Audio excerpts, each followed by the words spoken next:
కాళిదాసు పెళ్లి చరిత్ర మనం ఇప్పుడు తెలుసుకుందాం. మహాకవి కాళిదాసు పెళ్లి గురించి తెలుసుకుందాం.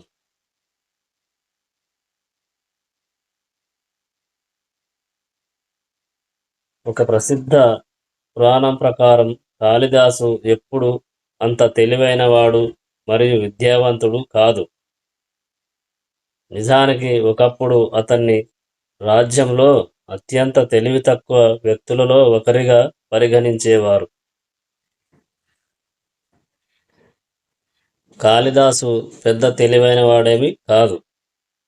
అతన్ని రాజ్యంలోన ఒక తెలివి తక్కువ వ్యక్తి అని, ఏమి తెలివి లేదని, అతి తక్కువ తెలివి ఉందని భావించేవారు. ఆ కాళిదాసు ఒకరోజు అడవులకి పోయి ఒకరోజు ఎండ బాగా ఉందని కాళిదాసు ఒక చెట్టు కొమ్మ మీద కూర్చొని దానిని తరిమి కొట్టడానికి ప్రయత్నిస్తున్నాడు. కానీ ఆ మూర్ఖుడు కొమ్మ యొక్క తప్పు చివరన కూర్చున్నాడు. ఆ కొమ్మ చివరన కూర్చొని ఆ కొమ్మను నరుకుతున్నాడు కాళిదాసు. అతనికి ఏం తెలివి లేదు కాబట్టి తను కూర్చున్న కొమ్మ మీదే అతను ఆ కొమ్మను నరుకుతున్నాడు. కాబట్టి అతను చివరి కొమ్మను కోసేసినప్పుడు కింద పడిపోయాడు. ఆ మూర్ఖపు చర్యను కొంతమంది తెలివి తక్కువ పండితులు, మంత్రులు అటు వెళుతున్నప్పుడు గమనించారు. ఆ కాళిదాసు ఆ కొమ్మను నరుకుతున్నప్పుడు అటు పోయే వాళ్ళు కొంతమంది పండితులు, మంత్రులు ఇతన్ని గమనించారు. ఇప్పుడు ఈ పండితులు అహంకారి యువరానికి ఒక ఉపాయం చేసి ఆమెకు గుణపాఠం చెప్పాలనుకున్నారు. ఆ యువరానికి ఆ పండితులకి సరిపోవడం లేదు. కాబట్టి ఆ యువరానికి ఈ కాళిదాసుని ఇచ్చి పెళ్లి చేస్తే బాగుంటుంది అని వాళ్ళు అనుకున్నారు. ఆ పండితులు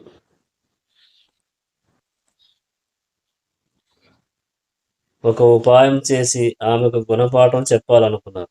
ఆమె శాస్త్రాల గురించి వాదనలో తనను ఓడించే వ్యక్తిని వివాహం చేసుకోవాలని నిర్ణయించింది.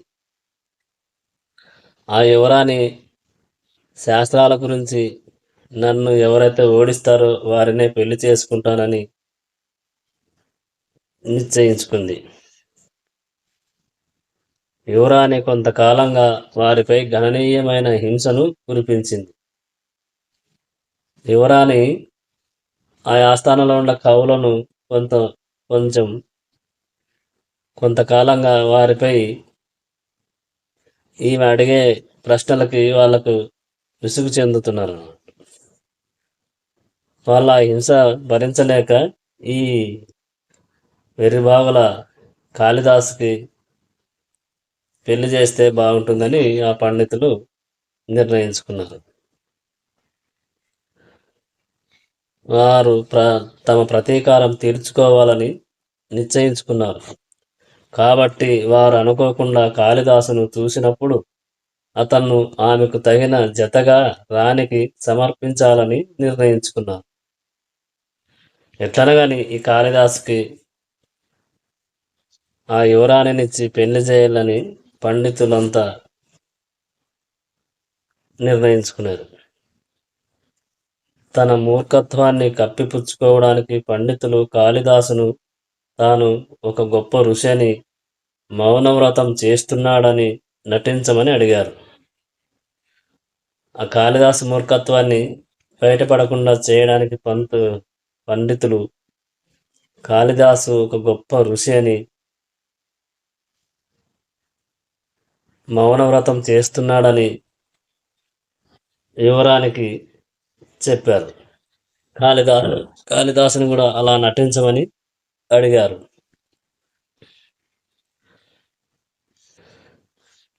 యువరానికి అతను సమర్పించారు. కాళిదాసు సంజ్ఞలు మాత్రమే సంభాషిస్తాడని ప్రశ్నలు మాత్రమే సంభాషిస్తాడని ఆన్సర్ కానీ అని ఇతర ఏమి చెప్పడని మౌనంగా ఉంటాడని మౌనవ్రతం చేస్తున్నాడని పండితులు చెప్పారు. కాళిదాసు సంజ్ఞల ద్వారా మాత్రమే సంభాషిస్తాడని చెప్పారు.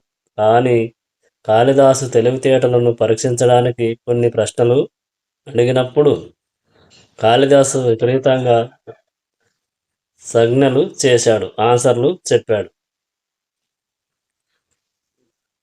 మరియు చమత్కారమైన పండితులు ఈ సంజ్ఞల చాలా చమత్కారమైన సమాధానాలు మరియు ప్రత్యుత్తరాలుగా అర్థం చేసుకున్నారు.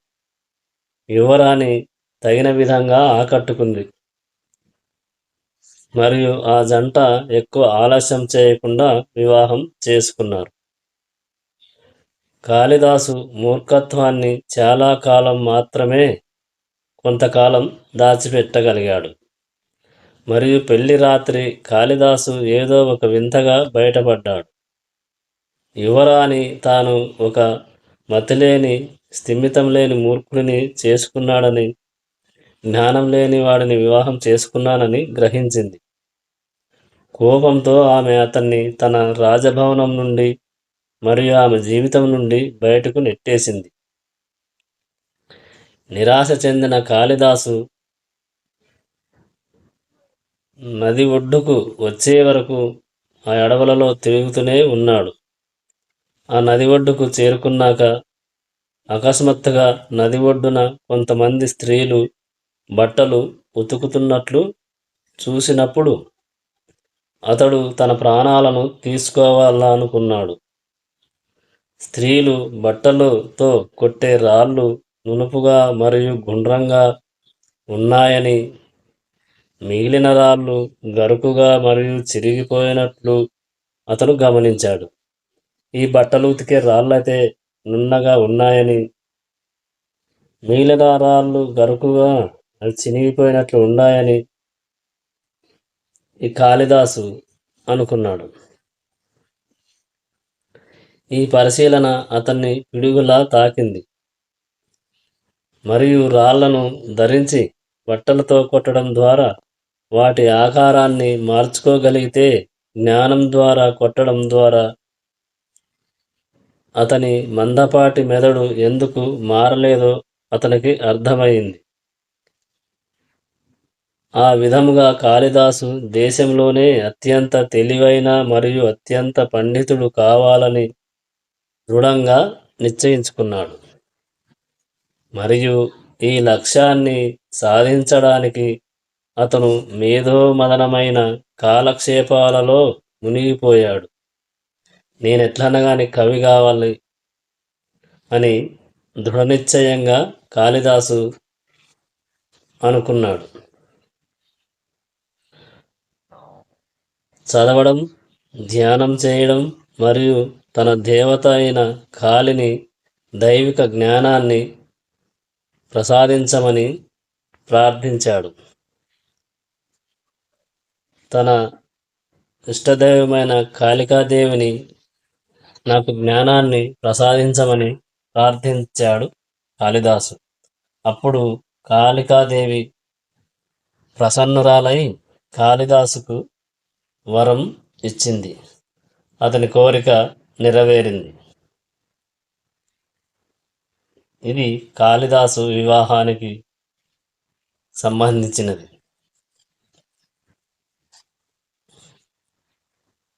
ఆ కాళికాదేవి ప్రసన్నంతోటే కాళిదాసు మహాకవి అయినాడు. రఘువంశం కావ్యాన్ని రచించి మహాకవిగా ఉన్నాడు. ఈ కాళిదాసే రఘువంశం కావ్యాన్ని రాసినది.